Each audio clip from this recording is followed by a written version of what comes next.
Hi, everybody. John Faring here with LiveLARGEUniverse, and boy, do we have a show for you here tonight. So I'm here with my new friend, Caleb Merrill. Caleb, how are you doing tonight? I'm doing great, John. Glad to be with you here tonight, and thanks for having me on the show. That's awesome. That's awesome. And so, the recent shows here, I've been doing these kind of like just little icebreaker moments at the beginning. And I was thinking about what do we want to talk about tonight? And it dawned on me that, like, just last night, I was at a friend's kind of a holiday party. And of course, all of these holiday parties, it doesn't matter if it's a work party, a friend party, a snowmobile club party, probably an Avalanche Center party. There's usually nowadays a white elephant gift type of thing, right? Have you ever you Yeah, participated in white elephant gifts before? totally. I love those. Yeah, Yeah. yeah. So do you have like think back to kind of one of your favorite ever white elephant gifts that you've ever received? Like what was it? I'm curious. Yeah, well, I guess we used to always have a ski patrol holiday party, and we usually Yeah. have a white elephant gift giving event there. So actually, this was just hanging up in my house, but this is some nice artwork that somebody made. One of the patrollers made of Very cool. Fantasy Ridge. This is Pull it Fantasy in front of your Ridge. face here. We got a narrow view here quick. Pull it right in front of your face for a second. Up a little higher. Up higher. There we go. I was, All right, we can see it. That's pretty cool. And so so you received that as a white elephant gift at one of your parties. That was pretty cool. How many years yeah, ago was that? really nice block print. That was probably in 2010 or something. Okay. Yeah, Okay. a little while ago. What about Yeah. you? Have you Yeah. gotten any fun You white know, elephant yeah, gifts? I mean, over the years, and just so y'all know, we're about to get into the show, but we thought, it's the time for the holidays. I mean, it's December 17th tonight, and it's the holidays, and we're like, what are we going to open up the show with? And I thought, white elephant gifts, why not? Like in the comments, for everybody who's watching right now, before I show you my white elephant gift that I just received last night, by the way, it's spectacular. It's one of the most amazing things I've ever had in my life. But I want everybody, audience participation, if you're here watching tonight, right now, live, Kevin Carell, I see you in there. Let us know where you're watching from, everybody. But I want to know in the messages, what was your favorite white elephant gift ever? I can't wait to see the responses of what those are. Caleb and I'll check those out later. But I got to tell you, right on the floor here on my lap here, I've got this like this thing, and I told Caleb, like, by the way, Caleb hasn't seen this yet. Nobody has seen this yet, and through a couple of exchanges back and forth, I locked this thing down. Are you ready for it? Let's see it. I don't know if you're ready for it. Like it's here it is. Whoa. I mean, talk Wow. about the most spectacular white elephant gift ever. I mean, this thing, I keep threatening my wife that I'm going to put this up on the mantle above the fireplace, and this is going to become a new treasured family heirloom. What do all of you guys think? Do you guys like that? It's kind of on par with like the leg lamp from the Christmas I story. thought so too. Like, I was thinking, like, this is like just pure Christmas right here. I mean, we don't know if that's bubble gum or if it's a Christmas ball, or we don't even know what it is. I couldn't describe it to somebody if I ever did, but I'm like, I have to have that. And so I traded to be able to get that thing, and I got it on the second trade, so it was locked down. Nobody else could get it. It was a little cutthroat though, hey? It was. It got pretty rough, but we got it done. Hey everybody, welcome back to the real show. We're gonna get started here now. Caleb, I appreciate you being here. Give me just a second to let everybody know that if they're watching right now, they can go in here and they can do a share, right? So they can share the show out, share it onto your personal favorite, your personal page, your favorite snowmobile page, maybe even backcountry ski page, because you know what? We're gonna be talking about some backcountry ski stuff tonight too, Avalanche Center stuff, all kinds of cool stuff. But if you do, the show sponsor tonight is Mountain Lab, and you'll be entered in to win just for sharing the show tonight these amazing saws. So we've got a Mountain Lab backcountry chainsaw, and we have a Mountain Lab folding handsaw. Just for sharing the show out tonight, you're going to be entered in to win. And then Caleb, I think you also know that tomorrow night, December 18th, is the final drawing. So we've closed out the sweepstakes for the Avalanche Alliance sweepstakes. We're giving away a brand new Polaris. Let me just show everybody what these prizes are again, just so they remember. So a brand new Polaris 850 Turbo is the grand prize, and we're giving all of these away tomorrow night. So it'll be 6 p.m. Pacific time, 7 p.m. Mountain time, live on the Snow West Magazine's Facebook page. Ryan Harris will be on there. We're going to have Dustin from Climb is going to be on there. We're going to have Dan Adams from Next Level Riding Clinics, and also Matt Enns is going to be there as well from Mountain Skills down in Colorado. And we're going to have Vicky from Aerie, so the executive director from Aerie, she'll be on there as well to help read off some of the names, make sure that everybody's available. And then I'll be working just in the background, right? So I'm actually going to be on the broadcast with those folks. I'm going to be just doing the producing, right? So we've got all of this software that I use for my show that we're going to leverage for this show as well. And I can't wait to see who wins the big prizes tomorrow night. We don't know who the winners are yet because they get drawn just right before the show goes live. So, that's super exciting, John. How much money was raised with the Avalanche Alliance just over $130,000 we raised this year, which is spectacular. So, I mean, everybody knows it's a tough year, tough economy, money's tight for everybody, and a lot of fundraising around the industry is down a little bit. So last year, I think we raised, all in about 170-ish thousand. We had a truck last year that was part of our prize pack that really cut into our costs for the prizes. And this year, by giving away a snowmobile again and a lot of the prizes being donated, other prizes, we're actually doing pretty well. So we should have a better net revenue this season than we did last season when it's all said and done. So I'm very excited. That's amazing. Good chunk of change. Cool. All right. Well, let's get into a little bit what I love always doing is telling everybody how you and I got connected. And so, it sounds like you were down at ISW. Tell us everybody what ISW is, first of all. ISSW, yep. Oh, I'm sorry. International Snow Science Workshop. So yeah, it's a event that brings people from all around the world together to talk about snow and avalanches. Yeah, really and you were attending that awesome workshop, and you had some coworkers there, people in the industry, and you were recognized for. We're going to talk a little bit about it later in the show, but you were recognized for your work on the Avalanche Hour podcast, and so we'll get into more detail on that later. But I think also, I don't know if it was at that event or maybe afterwards, but you work with a previous guest of mine, Kelly, right at the Wallowa Avalanche Center. Yep, that's right, Kelly McNeil. Yep, and you told me that she had thrown my name out as somebody who maybe should be on your show, and so you reached out to me and we got connected. It was pretty fun. Yeah, that was really fun. A couple weeks ago there. Yep, absolutely. Yeah. So back, I think it was December 1st, you launched that episode, and we've got it out there too. If anybody else, and this is fun for us because, Caleb here's a podcaster, has done this for, I think 5 years or more now too? You've been doing this? Yeah, this is the 8th season. Oh my gosh, 8 seasons for you, 5.5 seasons for me. And for both of us, we're used to being on the question asking side of the microphone. And so for me to be on his podcast and to be able to tell a bit about myself and my story and all that, you can go into the link that I shared in the show notes here with the avalanchehourpodcast.com. You can check that out in the show notes and go back and listen to that if you'd like to and kind of hear more about me. But tonight, it's Caleb's turn. We're going to get into a little bit of who's Caleb, and why don't we just dive right into that? So just high level, give us a little bit of an idea of who's Caleb Merrill? Let's just start there and then we'll dive into some details. Yeah, it's interesting you asked that question. Who is Caleb Merrill? I've been trying to, not identify myself with what I do these days. So yeah. I guess at the core of my essence, I'm just I'm a deep thinker, deep feeler who is looking for their place in the world. And I gain the most clarity out of that when I'm in the natural world and out in snowy environments in particular. For work, in terms of what I like to engage in for work or play is skiing is a primary focus of mine. And more recently, I've been getting into snowmobiling. So I work as a backcountry ski touring guide. I work in the Wallowas for January and February and take people ski touring out of yurts. I work as a Avalanche Forecaster for the Wallowa Avalanche Center. Teach some Aerie courses out there as well in the Wallowas. And then I kind of shift gears for the second half of the winter and go up to Girdwood, Alaska and work as a helicopter skiing guide there. We do a little bit of cat skiing as well up in the Chugach. So that's kind of in a nutshell what I do and what I love to do. And then in all my spare time in the winter, I can usually be found out skiing around or sledding for myself.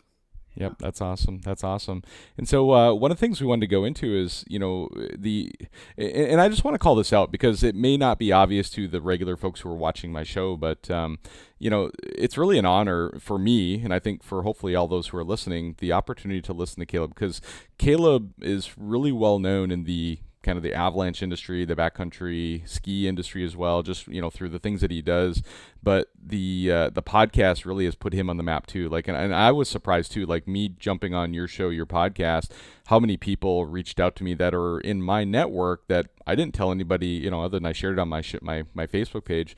But like, people who I know that maybe aren't following me, like they were sending me text messages and stuff too, and saying, hey, I heard your show and it was great. Like, and I mean, there's 2, 3, 4,000, listens or downloads, per episode. It looks like that your episodes are getting, which is amazing. It's, it's on par with what we do here, and probably in a lot of cases even more so. And so, the impact and the influence that, I like to believe that I have a little bit of in this industry here, the avalanche industry, Caleb is that guy. And, I'm honored to have you on here because it's such an amazing resource to be able to have you talk to my audience. So.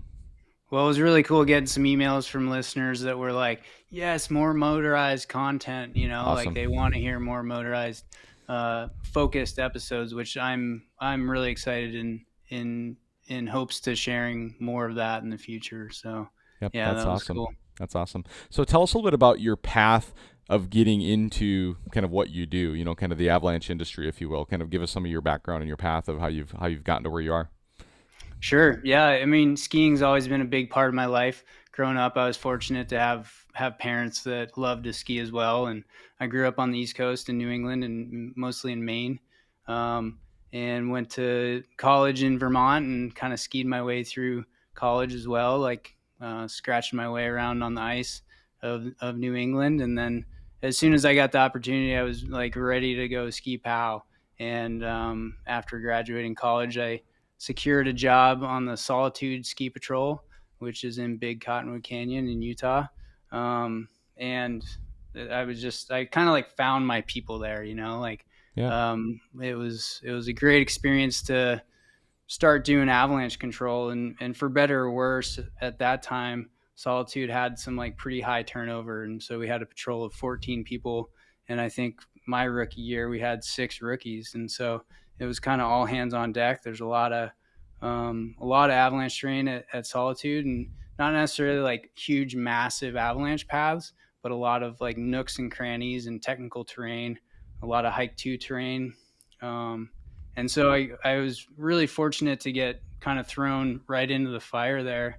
And, within a week or two of starting my job as a ski patroller, I was out, helping to do avalanche mitigation.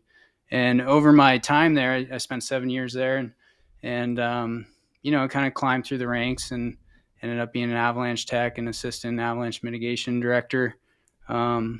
Before leaving there, I met my wife there. We were both ski patrollers. That was a pretty fun story. She was actually on her birthday, December 27th. She blew out her knee. Oh, that no. was like the first year I was there. And so she couldn't get away. So I swooped right in and tried to take care of her and make my intentions known, and things worked out great with that. But life happens, and she went on to become a physician assistant. So she was traveling for school and rotations, clinical rotations, and ended up getting her first job in Medford, Oregon. And so we made the move to Medford. And that was like a pretty big juncture, I would say, in my career. I was like pretty well established in the Cottonwood Canyons, in the Wasatch, like snow and avalanche community. And then, all of a sudden we're moving to Medford, and I didn't know anything about Medford. And there's some skiing around, there's some Southern Cascade volcanoes, but not quite enough to like make a winter's worth of work out of. And so Mount Shasta is not too far from there, right? What, a couple hours or so? Yeah, Shasta's Mount Shasta City is an hour and a half from us, so Okay. it's pretty close. And we've got some great skiing around at Mount Ashland and the surrounding backcountry, and Mount McLaughlin's a favorite of mine. And some good sledding around here too, up by Diamond Lake and I've Mount actually Bailey. ridden Diamond Lake and Mount Shasta both on either side of you there, so that's a pretty cool area. Yeah. So there is a lot of opportunity, and maybe more than I realized there was when I first moved here. But I was looking to get into guiding a little bit more, and I had some friends that were working in the Ruby Mountains outside of Elko, Nevada. Okay. And there's a Heli-Ski operation there. And so I just cold called Joe Royer, the guy that started the company, 40 something years ago, and he gave me a job. So I started heli-ski guiding that winter, and a lot of back and forth driving between Medford and Elko, or Lamoille more specifically. And my world just opened up to like heli skiing. Like it's one of the most amazing things that you can do, I think. Most fun you can have with your pants on, I like to say. Hey, that's my line for snowmobiling. You can't steal that. Yeah, it's just pure type 1 fun. And I learned so much about ski guiding from everybody in the Rubies, and just how to work in a very faceted snowpack as well. Like a lot of times we just had a whole snowpack of facets, which for stability is actually quite good. Like oftentimes your bigger concern was bouncing off of rocks than triggering an avalanche. Not always, but many times you're just digging in the sandbox there, full of facets. So it was a interesting snowpack to work in, and learned a lot there, and a couple twists and turns along the way there, and kind of came to the end of my time at the Rubies, and was ready for a change. And I'd always heard about the Wallowas, and it was time to go check out the Wallowas, and I had made some acquaintances with Victor McNeil, the director of the Avalanche Center there. Met him doing some alpine guiding up in Washington in the summertime, and so I just decided to kind of take a leap of faith and head out to the Wallowas, and that's when I was like, ooh, I need to get a sled, like. Yeah, that leads me right into kind of my next series of questions is like, at what point did sledding become kind of something you started pursuing, and kind of talk us through that a little bit as you kind of went through that transition. Yeah, for sure. So, there was a lot of opportunity out in the Wallowas between ski guiding and avalanche forecasting and avalanche education. But a lot of the terrain is, it would take a pretty long walk to get there. Yeah. And so having a machine seemed like a pretty logical step just to access a lot of the skiing. And so that was really my main motivation behind getting a snowmobile. And, Victor and Kelly ride. And I knew I would be missing out if I didn't have a sled there. And so, I looked under the couch cushions and put some money together and was able to buy a sled. And man, I'll tell you, these days it's pretty hard to like decide if I want to throw my skis on the sled or not. There are a lot of days where you're a little different than kind of what I would say is the average sled skier turning into a snowmobiler. But there's a common theme that I've seen actually where, I'll make a statement, and I know you'll confirm, like you've heard the same thing, right? It's like people who are hardcore skiers, snowboarders, whatever they are, right? And then they start sled skiing. And a lot of times, like we have people in our snowmobile club that have done this, right? Where 2, 3, like year one, it's like, yep, I'm sled skiing. And they almost have this resentment to the snowmobile, but they're using it. But then they start realizing like how much fun it is. First year it's maybe 50-50 or, 25% snowmobiling. And then by the second year, they're at that point where kind of you're at, where it's like, geez, do I even want to bring my skis with today on this turtler run? And then by the third or the fourth season, some of them, not all of them, but some of them just completely convert to like almost 90+% snowmobiling, and then they just spend a few weekends a year skiing again. You being in the industry and, kind of, the avalanche industry and, having a need to get on skis and get in other terrain too. I know you're not likely going to be that guy, but tell me you've heard that story a bunch of times before too, haven't you? Oh, for sure. Yeah. I think like one of the first people that I kind of ran into that was really getting into snowmobiling from the ski side of things was Travis Feist. Oh yeah, and, I know Travis. Yep. And Travis was, I think I remember, maybe I'm quoting him incorrectly, but I pretty sure he said he said everything I've learned about ski guiding I learned from snowmobiling, and I'm not sure if he meant that he learned that he didn't want to ski guide anymore. He just wanted to sled. But I think there are a lot of parallels there, and that's I've always kind of carried that with me. Yep. Yeah. Nope. Absolutely. That's awesome. And so what have you found has been probably the most challenging thing about your kind of integration into the snowmobile world? Like, has it been, is it cost of like a snowmobile is a big part of it? That can be a big challenge. Is it like learning the skills? Is it finding the right people to kind of show you around in the riding areas? Like, what are some of the things that you've personally come into that have been challenging of kind of this integration into the snowmobile world? Yeah, well, I think like the first thing is just kind of finding some mentors, people that have the writing skills that are willing to share it Yeah. with you, and that you get along with, and just like can travel in the backcountry well together. And I was super fortunate to just kind of step into that through my Yeah. friendship with Victor and Kelly, um, and then all of their contacts. We've had Aaron Ressler, I think I'm saying his last name right, Racler, from Montana, come down and do some riding clinics with the Avalanche Center staff, and that's been huge. I think if I didn't have that, like I probably would have sought it out on my own. Yeah. Like go to some riding clinics and Yep. learn the technical skills. Um, I think another thing that's kind of challenging is just learning how to travel with other people on snowmobiles in avalanche terrain. Yeah. I think it's easy to take it for granted that like when you're ski touring, you have the whole up track to kind of discuss what you're seeing, discuss your observations. You're just kind of like slowing everything down. And so that still remains a challenge to me to like kind of learn best practices within riding groups of like communication and group management. And like it's pretty easy to just get caught up in your own little Yeah. world, just playing around and lose track of your partners, and all of Yeah. a sudden it's like, oh, where's John? I haven't seen him in 20 minutes. and Yeah. and so I think just learning some of that, like some of the rules of engagement of like safe travel in the backcountry on Well, snowmobiles is a I'm bit gonna, of a challenge. I'm gonna let you use that term, rules of engagement, loosely, because I would tell you that my experience has been with most writing groups is there aren't rules of engagement. It's kind of can be a free for all in some cases. I mean, you get differences. There's snowmobile clubs, there's riding groups that do take it super seriously, but I've run into so many groups out in the mountain that you just are like, hey, where's your buddy? Like, I don't know. I saw him 20 minutes ago, to your point, like 20 minutes ago. I don't know.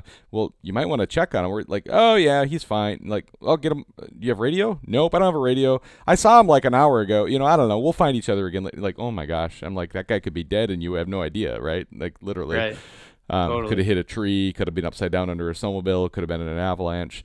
And so it's, yeah, we'll get more into this here too, but because one of the things you're touching on now are kind of these ideas of, what are the differences that you're seeing. And before we go into this, I just want to remind the audience again too, if you guys haven't already, let us know in the comments where you're watching from, and also please share this out. Like the way the shows get out, whether it be Caleb, myself, either one of us, by sharing these shows out and kind of all of you telling everybody else that you've enjoyed the show, that's how we get this out. So please take a time to do that if you get a second. But yeah, let's talk about the differences between backcountry skiing, backcountry snowmobiling. Like, what are the differences you're seeing? And like, maybe it's how they're using the terrain. Maybe the culture is different, whether it be avalanche education. I think there's different things. I mean, I don't know, like avalanche education, the way people are using terrain, other things. Like, what's on your mind? Let's talk about the differences that you've witnessed between backcountry non-motorized, let's call it, could be snowboarding or skiing, versus motorized. Yeah, I mean, I think if you go kind of to a higher level view here, maybe thinking about avalanche education and awareness, it was like pretty steeped in the ski cultures, and I use ski as skiing or snowboarding. I just say Yeah. skiing. So I think it was pretty steeped and kind of founded within the culture of ski areas and highway forecasting, and very much kind of like I've seen a bit of a lag for the motorized community to kind of take hold of that, and it's very inspiring to see the motorized community become more involved and kind of like start to drive some changes within that. And I think there's a lot of room for growth there and collaboration, with organizations such as A3 or ARI, Yeah. other avalanche schools that are out there as well. Um, I think there's some fundamental similarities in like the way that I would plan for a day for either skiing or snowmobiling. Starting with the avalanche forecast, tracking season's conditions from the start of the snowfall, reading the avalanche forecast regardless of whether I'm going out riding for the day or not, and then matching the avalanche problems and distribution, like where the problem exists in the terrain, to the terrain that we're entertaining the idea of going to, right? So like matching whether the avalanche problem is going to exist where we want to ride, and then taking some things off the table, right? Like Yeah. I do that when I'm ski guiding through like our ski run discussion. We actually like open or close pieces of terrain for the day, and I think there's great similarities to that in snowmobiling, and can be utilized whether it's on a slope scale, um, you know, kind of planning method, or whether it's just taking kind of certain terrain features. We're going to avoid these east aspects of been getting wind loaded above tree line. We're just going to take that off the table. Mm-hmm. And so I think those are some pretty big similarities. The differences that I see is like kind of, I've already touched on a little bit, but just like the speed at which you can travel over terrain. And so as a newer rider, like some of my focus is often on just riding, right? And Yeah. like the skills. And so that takes some bandwidth away from my mental space of thinking about avalanches. And so 100%. I think for me, like it really takes some intention to pre-plan some decision points throughout the day and say, okay, we're going to be traveling on this road. Once we get up to this meadow, let's kind of like stop and regroup, helmets off, and have a discussion about what we're seeing, make some observations. Because like I know like the lure is there to just go play, right? Yeah. And then people Squirrel. get all over the place. Squirrel. Yep, totally. Right? Yeah. And so I think being really intentional about like your plan and decision points and observation points, and just like communication is a huge one, in communicating what you're seeing to your riding partners, and that's the same for skiing, but we just have like a lot more time where we're communicating, talking on the skin track about what we're seeing and developing a plan, able to voice concerns a little bit, maybe a little bit more freely in that context. Well, because in snowmobile, I mean, I'll elaborate just a teeny bit on what you just talked about is, in a snowmobile group, most of us have radios, and most of us, as we're traveling together, we don't have the time to stop, put the radio on, so even then we're limited on how much we're talking to each other. And then the other thing is like we have helmets on, we have loud motors, and so we're not just communicating along the way. You take that and the difference between a group of, say, 4 friends who are backcountry skiing, they're skinning up into this terrain. Like they're all within verbal earshot of each other. They don't even have to use radios in that scenario at that point in the time, right? And it's quiet because literally there's no noise happening, right?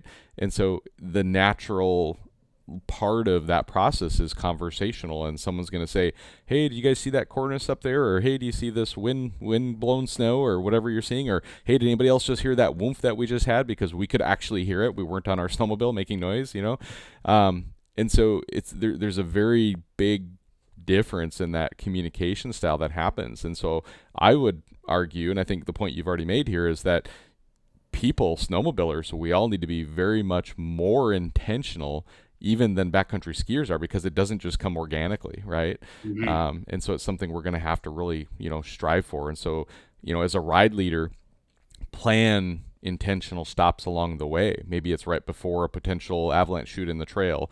Have a quick conversation. Maybe it's like after you've gotten right before you're getting up into a big play zone. Let's have a quick conversation. What have we witnessed so far on the way up the hill, right? And then what are we seeing here in this terrain? What are our boundaries? What's on limits? What's off limits? Those conversations all need to happen, and we have to be really intentional about it as a snowmobiler, right? Yeah, for sure. I think the other thing that like I've gained with some years of experience and can always improve on, but just like the feel of the snow, like I don't have that as much on my machine as if I was, skinning up a slope, and kind of have that feel in the snowpack just right under my feet. So for me, that's a big difference too, and spurs me to want to like stop and get off the machine and dig in the snow a little bit. Yeah. So for me as a snowmobiler, I mean, I've been a snowmobiler my entire life, right? And I've been backcountry riding since 2007. And in that entire time, I have only personally experienced a woomphing of snow 3 different times total. Like, I'm sure it's happened way more than that, but me actually be able to hear it, feel it, perceive it, whatever it is, that it's happening versus for you as a backcountry skier or other backcountry skiers, like over a period of a year even or 10 years or one season, you probably exceed that number in a season, much less over a lifetime of snowmobiling like I have, right? Yeah, for sure. I mean, it depends on the snowpack and the Of structure, but course, yeah, yeah, I yeah, mean, like, and it's interesting. Those are free pieces of information and yeah, like really good pieces of information. yeah, And yeah, anytime. I mean, when it happens, and if you have some tricky avalanche conditions, tricky snowpack yeah, structure, and that happens, it's like it really kind of rattles you a little bit and urges you to make yeah. more conservative terrain choices for Well, sure. as a snowmobiler, you may not even know what you're experiencing or feeling, but I'll describe the moment that I've kind of typically felt it, where if somebody's never experienced it, maybe they don't even know what they're thinking of, is typically as, I most of the time am leading a group, right? And so I'm first one into an area, into a zone, and there's times that maybe I'm, I don't know, hundreds of yards ahead of the person behind me, right? And I get up there, I get to a spot where I'm going to stop for a minute. I'm in a, a safe area, safe zone, and I've stopped and I'm waiting for the rest of the group to catch up. And I pull up and I stop, I shut my machine off. And then what happens is other people are riding near me. And as they're coming up towards me, I may not be able to hear it, but I can literally just sitting on my snowmobile as I'm pulling up, all of a sudden I feel the whole snowpack go, it's just like a Yeah. fraction of an inch, if not an inch, maybe is how you feel it. But it's like, if you really know what you're paying attention to, what you're looking for, like that's when you're going to feel it, right? And, I've had other people where they're riding up towards me, doing pow turns. And thank goodness, most of the time, this has always been in like a relatively level area, right? Where there's not a lot of there. But we're in avalanche terrain, meaning like nearby. And so now all of a sudden it's like, okay, register in my head, we just heard that whoomp. And if that's widespread in here, we better not go up there now, type of thing, right? So, Yeah, because if that meadow was on a slope, you'd get an yeah, avalanche right there. yeah, yeah. We've covered it pretty well, but is there anything that, before we change topics here a little bit, is there anything else you want to talk about in the differences between motorized, non-motorized that you feel like we want to share with the audience tonight? And kind of what the experience is, or anything else. Um, you know, Don't yeah, overthink it. If nothing comes I to mind, think let's just keep yeah, going. I think So we're yeah. good. Awesome, Yeah. awesome. There's another question that some could perceive as kind of a little bit of a heated question, a heated debate, and we had a conversation like this in the podcast you did with me. We kind of Yep. this is me getting even with you. Not really. No, it's just it's good, healthy conversation is what it is, honestly, and it really opens it up. But I think industry to industry, motorized versus non-motorized, right? There can sometimes be a perception that there's a divide between these groups, right? And when you think about the non-motorized versus motorized, what are you seeing as a perceived perception between the two, a divide between these groups? And what do you feel like could be a way to, or what are some of the ways that maybe some of those gaps could be closed? Maybe it's through education, maybe it's just through awareness, maybe it's people doing both, right? Skiing, sled skiing, all those kind of things. And then also, we'll get into it a little bit further is, what is it? And then is there anybody who's doing a really good job at this already that we want to kind of do a shout out for that, maybe we can all look to as an example? So, but yeah, what are kind of the divide that you're seeing and hearing, or if there is one even, right? What's your perception on that from your point of view? My perception is I think we make it more than it actually Yeah. is, right? And I think the things that we can do about it, because it is there, I Yeah. think we kind of build it up more than maybe it actually exists. Um, and I think it's really simple. I think it's just interacting with the different user groups. Like Mm-hmm. humans generally kind of gravitate towards people that do the same things as them and look the same way as them. And so, um, I think respect in the parking lot, if it is a Yeah. shared parking lot, is a huge thing. And like not too much squirting around in the lot goes a long way for skiers. And Yep. um, when you're passing people that are ski touring, like just kind of slowing down and interacting with people out there and taking at least your goggles off, if not your helmet, like that. To me, that almost just like decreases some barrier to like Yeah. human interaction. And so just kind of like taking your stuff off and having a conversation and asking people, asking ski tours where they're planning on going, what their plan is. I mean, the last thing we want is like not necessarily a user conflict just through personalities, but like an avalanche conflict, right? Where somebody triggers an avalanche down on another user group or another snowmobiler, Yeah. regardless. And so I think just kind of like better, you give respect and you're going to get respect. And that goes both ways. I think Yeah. there's a lot of like kind of closed-minded people in the human-powered side of things that don't really understand the motivations of why people are going out snowmobiling Yeah. in terrain that they view as their ski terrain. I mean, Yeah. I think it's amazing the resource that we have in the U.S. with public lands and the freedom that we get from being able to explore them almost however we want. I've seen some places where the wilderness boundary is a little bit fuzzy.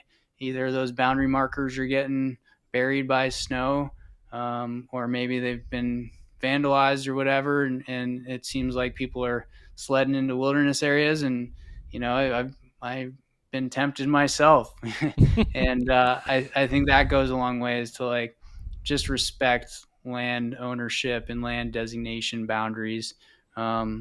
And then you shouldn't really have anything to worry about, right? Like you got nothing to hide. You're not doing anything wrong, Yeah. and nobody's going to drop the dime on you. But I think those are some things that I see as like pretty easy ways to just interact with one another and get to know the other side of the story, Yep. Very good. Very good.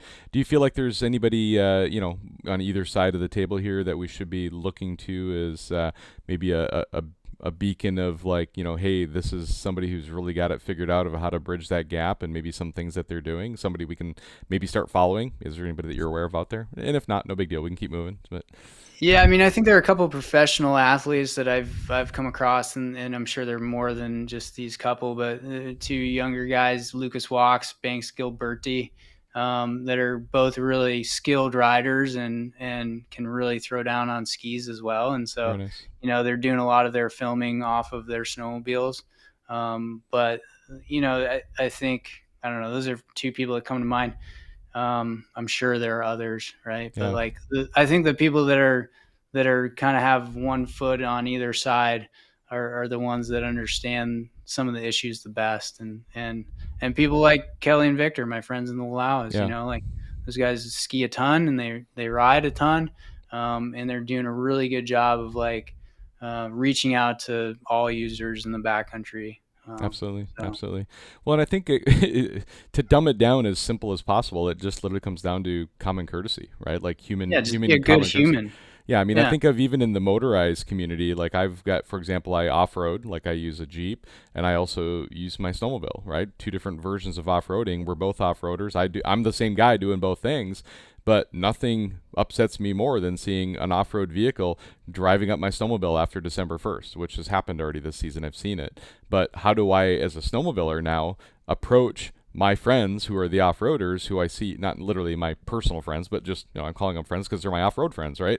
But like, how do I approach them? And like, I ride up my snowmobile up to them. I, hey, knock on their window. They roll their window down and, how's it going? Looks like you guys are having some fun. And, by the way, I'm not sure if you're aware of this or not, but as of December 1st, these trails are closed. Like, by the way, I off-road too. I totally get why you're out here. I understand it. But the ranger's going to give you a ticket if you guys, probably don't find your way off the trail pretty quick here. So, do you have any questions, anything I can help with? Oh, no, and 99% of the time, the response is like, I had no idea. I've been up on this road 2 weeks ago in November, and it was totally fine. I had no idea there was a closure, that happened. All the groups don't necessarily educate themselves for the other groups, right? Right. People are kind of in their own space, right? I see it in dirt biking and mountain biking. I do both, Yeah. and I dirt bike more than I mountain bike these days. But like, I mean, there's contention in all sorts of things, like, and it's always super refreshing to go to a place where there is like really well managed mixed use, right? Multi-use trails that are managed well for both motorized and non-motorized use. And I think those are like good models for backcountry winter travel as well. It's just like kind of putting some things in place to just create less conflict. 100%. Well, let's talk a little bit next about how are you utilizing snowmobiles in your job as an Avalanche Forecaster. I'd love to kind of understand more about that. We've implemented snowmobiles the last several years now here in the Northwest Avalanche Center. They're amazing tools, but you personally, it's what you do. It's your day job, kind of, if you will. And let's talk about how you use snowmobiles versus when do you get off the snowmobile to access terrain. Maybe on your skis.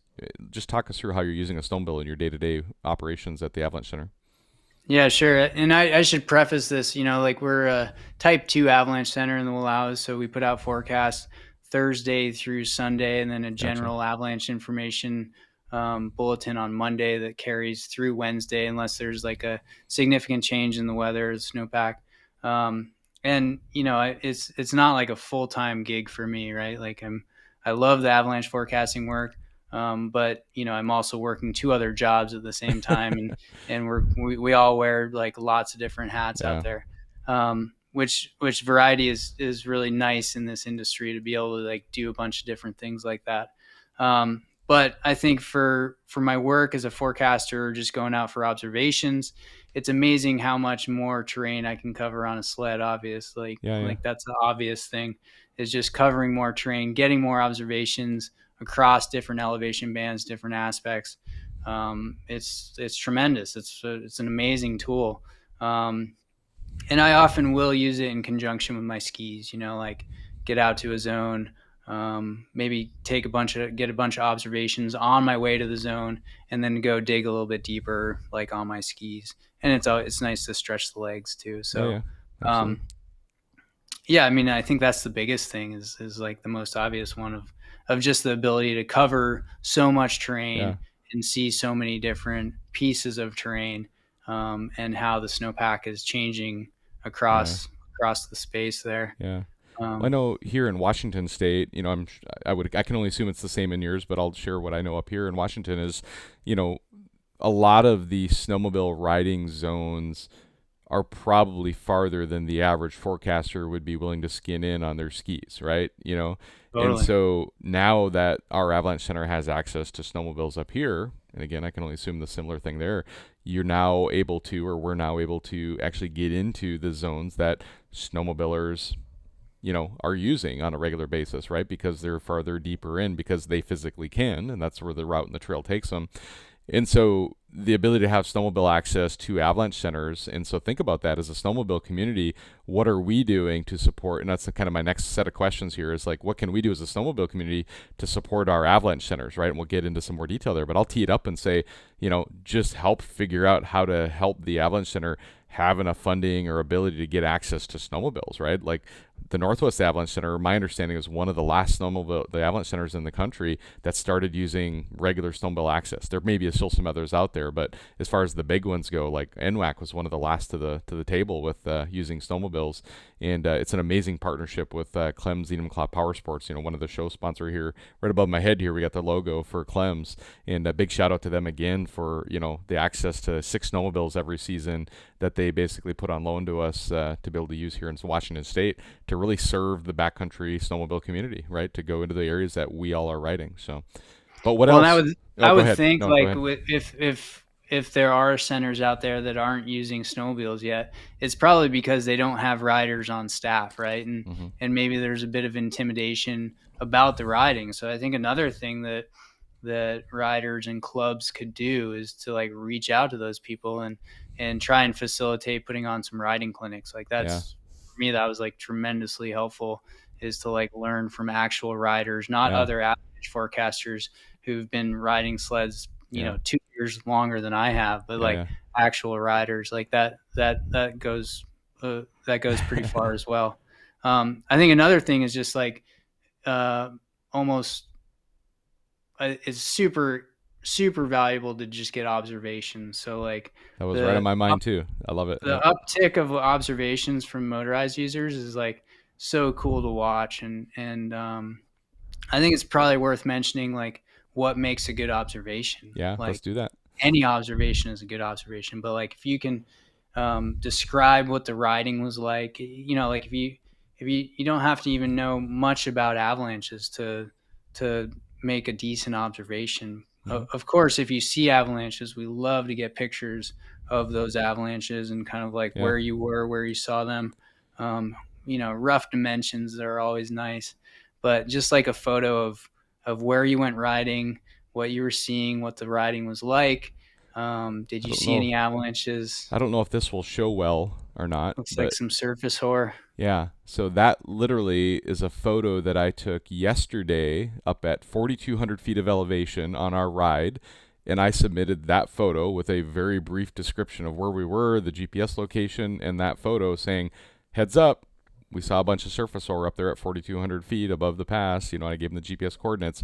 And that's all it was. Like, I didn't have to do a bunch of avalanche lingo. I didn't have to say what aspect of the hill was like. Literally just do a pin drop, take the photo, and the Avalanche Center loves that kind of content, right? So just to be able Yeah. to get something, it helps tell the story. So And there, I should mention, like for most avalanche centers that are using the National Avalanche Center platform, which is like kind of being rolled out and more widely adopted amongst centers within the U.S. yeah, Most all of those have a short observation form and a long observation form. So like you might open up that observation form and be like, "Whoa, this is a lot of information." yeah. Make sure like if you don't have all of that information, you can just click the short form and it takes less than 5 minutes. Yep.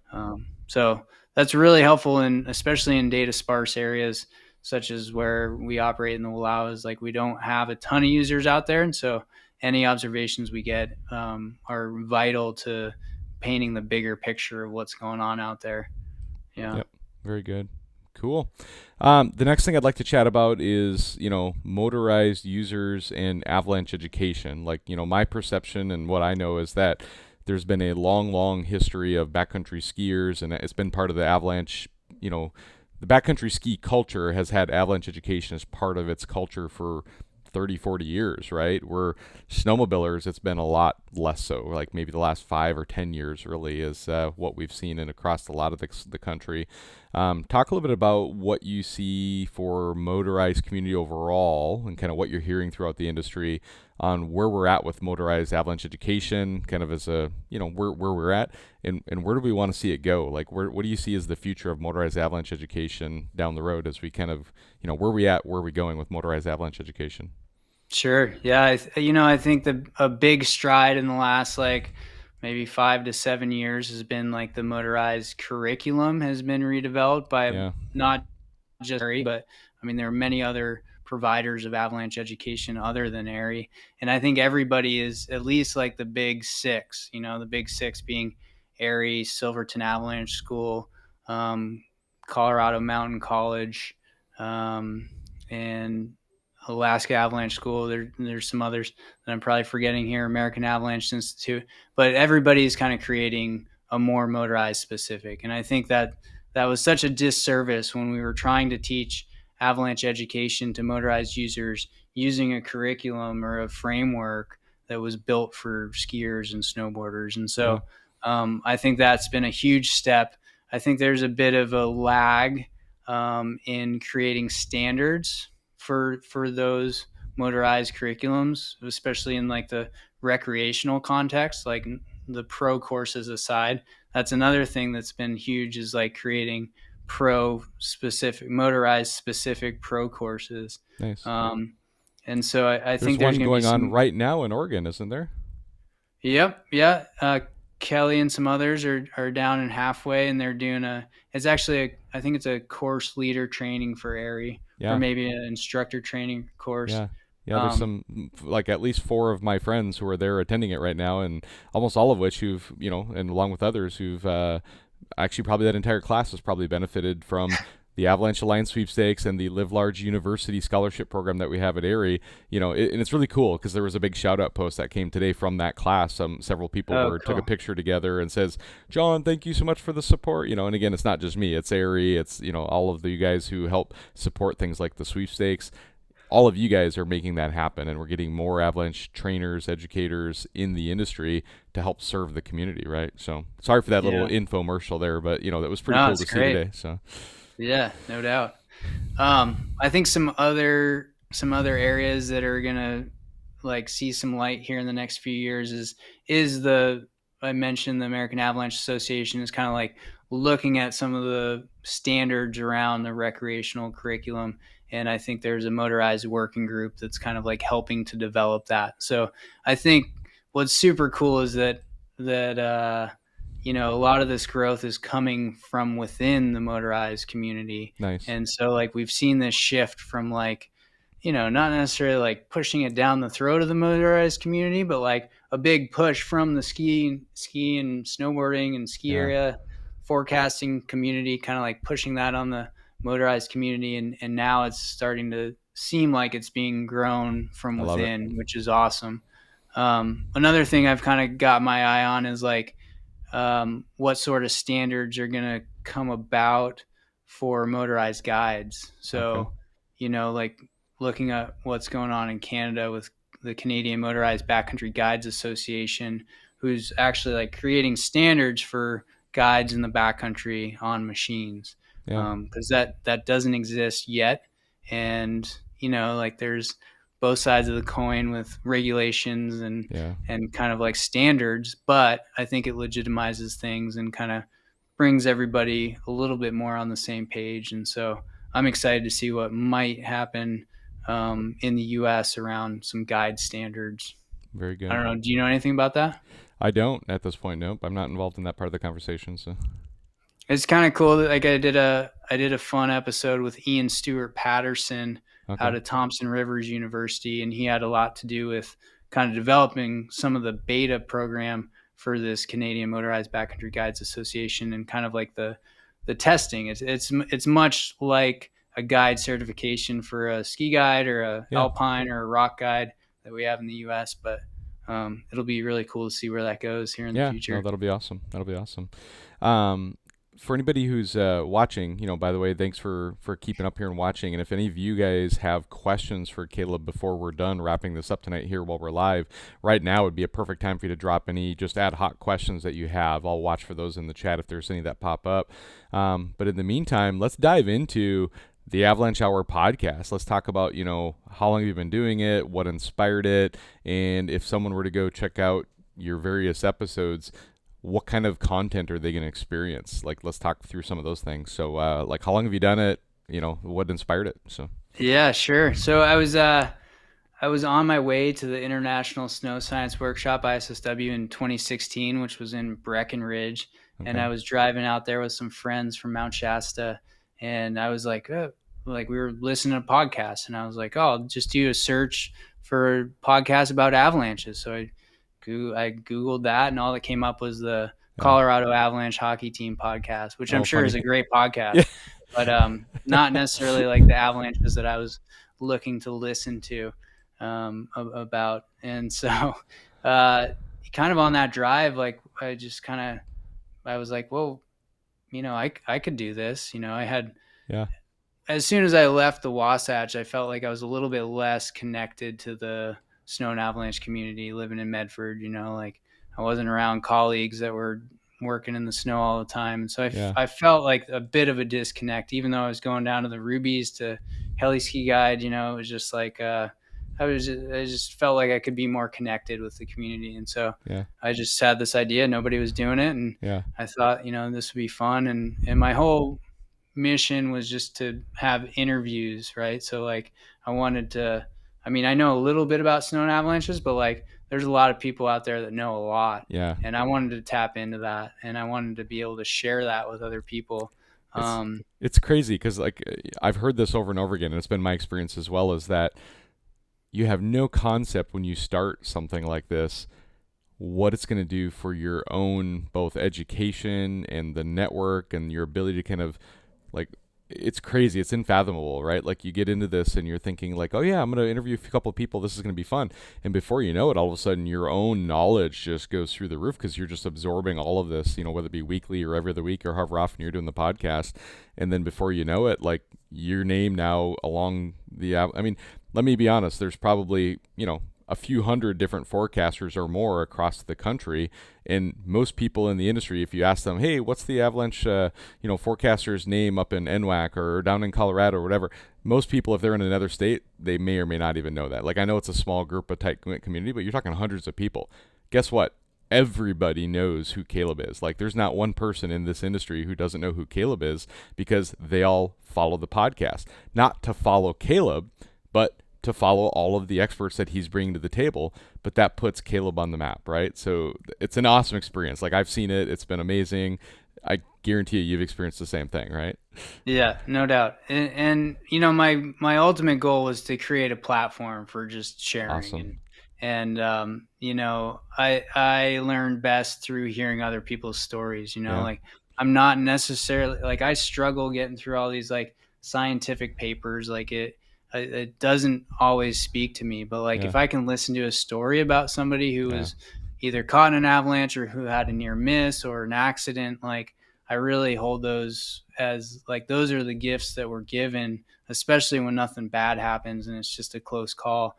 Yeah. And to be able to create a platform to share that with other people Yeah. is really an honor, and it's been a cool journey, Yeah. and I've let it grow pretty naturally. You know, like I have several other hosts now. I've got a host that lives in Austria, Nice. so he contributes a couple episodes a season and talks about like what's going on with the snowpack in the Alps. Awesome. And then a couple guys that are up in Canada, and one of them's a highway avalanche forecaster for Kootenai Pass Nice. out in Nelson, BC, and another one lives in Williams Lake and does a lot of snowmobile specific avalanche courses up there, and Nice. and ski courses as well.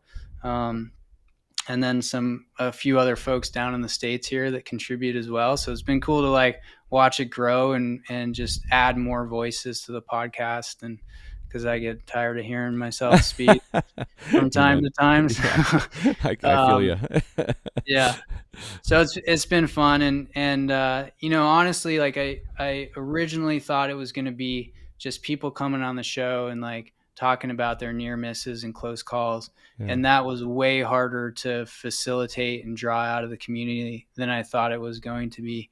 And so I just started interviewing my heroes, you know, like people that are in the Yeah. industry Yeah. that have made a huge impact, and you know, the first couple seasons it was like Yeah. the list just kept growing, and now it's immense. Yeah. You know, like the amount of people that I have on my list that I'd love to Yeah. talk to on the podcast just grows and grows and grows, and Yeah. can feel a little bit overwhelming at times. But That's awesome. um, So yeah, something you just touched on that to me opened up a whole nother conversation. I know we're already at 55 plus minutes, but I think this is a really cool topic. And if anybody's with us this long, hopefully they stay a little bit longer to be able to, stick to this topic too. But you talked about how hard it was to tease out from the Avalanche community these close calls, near misses, and whatnot, right? And for those who've never been involved in an avalanche, may not be aware of kind of the quote unquote why behind that. I'm very well aware of it. I've seen it personally. I've been involved in scenarios where, people are afraid to tell their story, the community shaming that sometimes can happen, the embarrassment, there's all kinds of aspects to it. Do you want to kind of give just a kind of a high level synopsis of somebody who's been through an avalanche, or, even you who's gone and probably investigated avalanches that have happened afterwards? Where does that dynamic, what is the dynamic, and where does it come from, and why is it so hard for people to speak to it? If you don't mind trying to dive into that a little bit. yeah. I mean, I'm not a psychologist, but I can take a stab at that. I Yeah. think that, like, you know, these types of activities draw a certain type of individual who likes to do things right, likes to sometimes push the boundaries a little bit, Yeah. but also like has a pretty healthy respect for it. And so like when, we say it all the time, it's a wicked learning environment. Like we're not always getting the quality feedback that we should be getting. Just Yeah. because you rode a slope and it didn't avalanche doesn't mean that you made a good decision. Amen. You might have just gotten lucky, and there's a lot of luck that goes into it. And so I think, when something bad happens or something bad almost happens, like we get sort of a reality check that maybe we're not quite as good as we think we are. Yeah. And that's really hard to admit. But I think it's the honest truth. Yeah.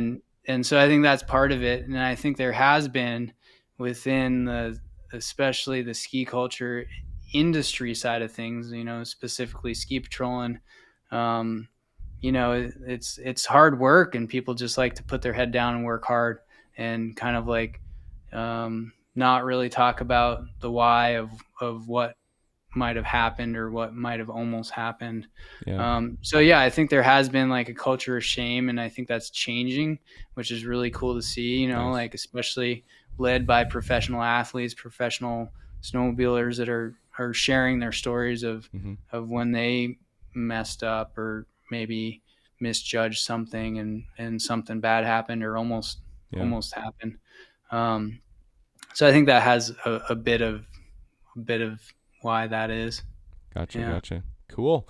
Well, unless you have some other topic we haven't already previously discussed about, I think we pretty much have gotten to the list of our questions. So before I go into the kind of final thank yous and send offs here, is there anything that comes to mind that you feel like you still want to share with this audience that's kind of on your heart and on your mind? So Let's see.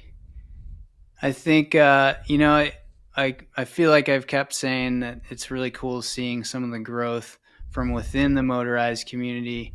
Just one aspect and kind of shout out that I'd like to share is a couple months ago I looked at avalanche.org and I saw this brand new blob on avalanche.org in Southern okay. Oregon, and I was like, what the heck is this? And it Yeah. was a huge area. Like, um, there's definitely not avalanche terrain in that whole blob.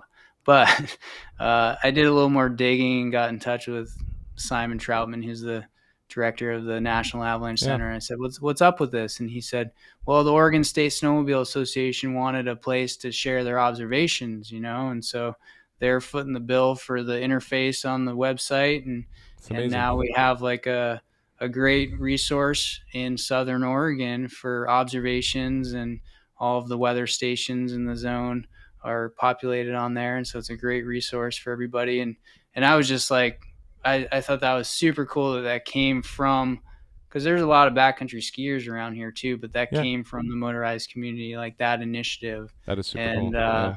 Yeah. yeah, I hope we just keep seeing more of that, Yeah. Yeah. I mean, growth from within. yeah, kind of crowdsourcing. All of us come together with observation, and people don't realize. I mean, we always ask more observations, but the reality is you go through it in an average season, and out of all the observations that come in, which are never enough in the first place, a very small percentage of them are motorized, right? And so that's our experience up here in the Avalanche, in the Northwest Avalanche Center.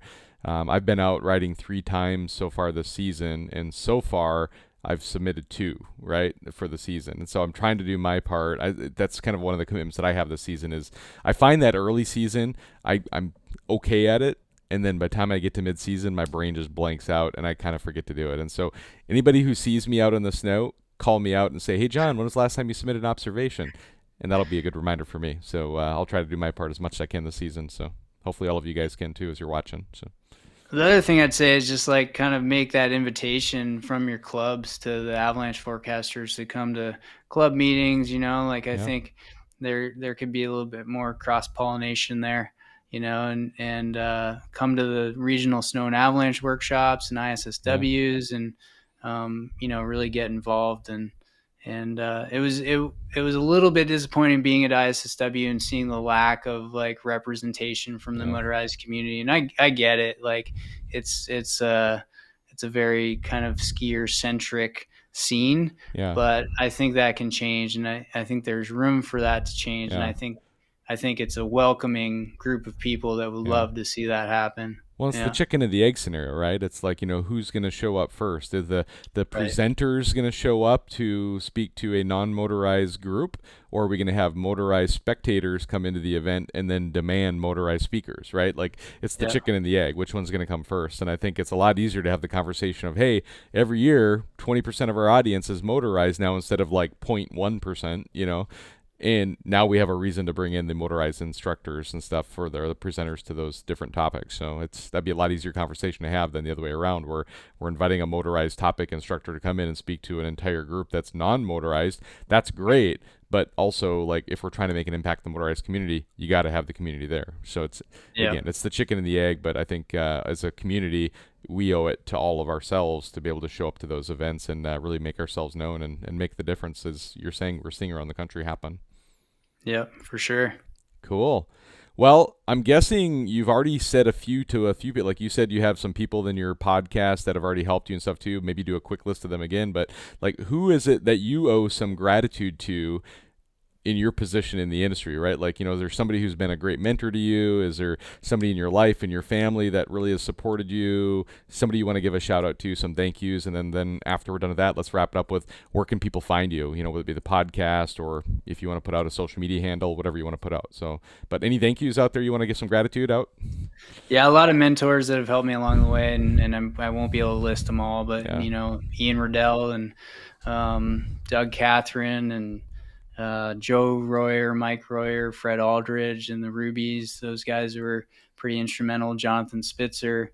The list really goes on. I mean, Kelly and Victor McNeil have been huge influences to me, and Henry Munter and Rich Peterson and Paul Forward up in the Chugach. And I mean, I try and take something from everybody I work with, and perfect. I'm always learning from other people that are out there. So yeah, pretty much everybody I've worked with throughout my career, I would like to thank, and folks in the podcast world, Wes Gregg and Dom Baker and Cam Griffin. Those guys have helped out a lot. Sean Zimmerman Wall has been a big part of the podcast as well. Nice. So a lot of help there. And if people want to find out more, we put out podcasts from October through usually the end of May or early June, and try and put out at least 2 a month. This season, it's like 4 a month, just how the cookies crumbled. Yeah. But so those come out, 3 or 4 times a month. You can find them on any podcast platform there is, I think.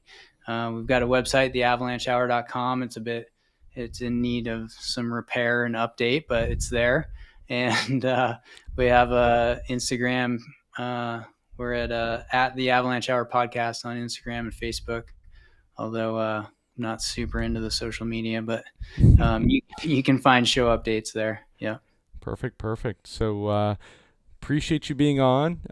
Thank you so much for spending some time with us here. We're like an hour and 6 minutes in, and unless you got anything else to say, one last chance here, and I'll do my quick sign off, and we'll go from there. But any final words?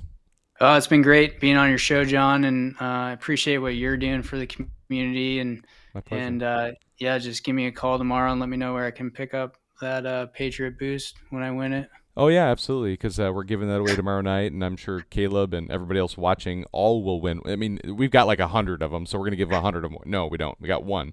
There's going to be one winner of the big prize, and then we got the Marlon sled deck, we got the Cardicat snowmobile, the kid sled, we got a climb package, we got an Ortovox package. There's like 5 different big mega prizes there, and we're going to give those all away tomorrow night. So hopefully you guys see this tonight or tomorrow morning. You'll be able to tune in at Snow West Magazine Facebook page and or their YouTube channel. We'll be streaming live at the same time back and forth. But what I wish everybody on the way out is God bless all of you, live large, have an amazing night, and talk to you all soon. Thanks, everybody. See you guys.